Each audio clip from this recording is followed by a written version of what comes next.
Mr. Jeff Schwartz. Good evening, Mayor, council members, and city staff. I'm Jeff Schwartz from Thousand Oaks. These are tough problems, I know. The issue is not, do we need to do something about the problem? The issue is, what are the best solutions to this problem?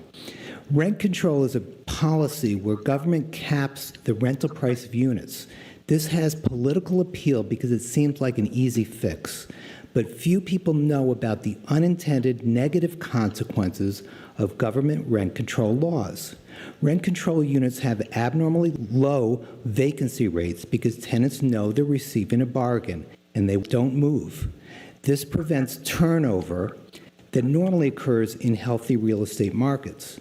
Newcomers or existing tenants not lucky enough to live in a rent-controlled unit have to compete for the limited remaining stock of market-rate housing. This raises the rents for all of us who are not living in a rent-controlled unit. Rent control may keep housing affordable for some, but it makes it less affordable for everyone else. There are numerous other negative unintended consequences of rent control.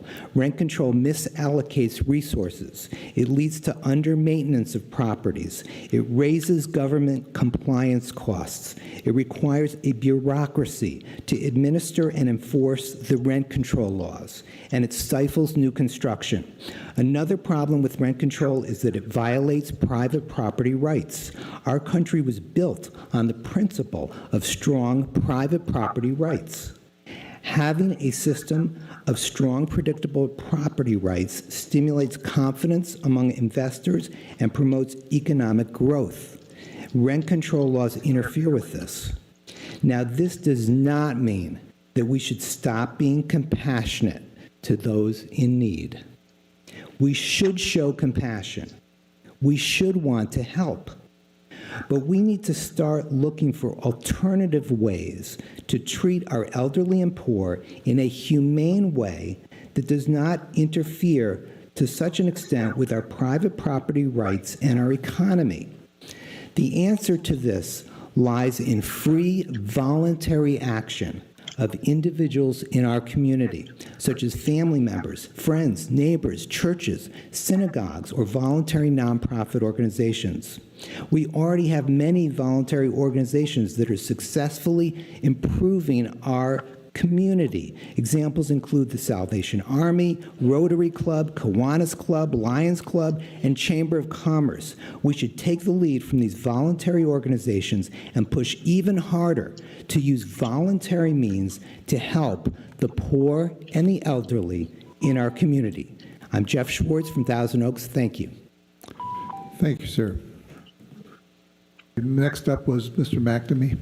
Thank you, Mayor. Mr. Schwartz brings up an excellent point about how, yes, we've got rent control here and nowhere else in the city do we have it. And rent control actually is disruptive in the economy because people don't want to come in and build more housing because of it. If they can't make a profit return on it, it will not happen.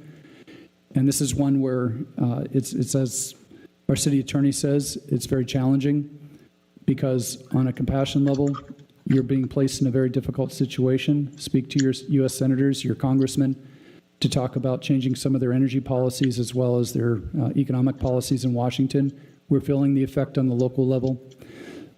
Thank you, Mayor. I'm Jeff Schwartz for Thousand Oaks City Council, and you can learn more on my website at jeff4to.com.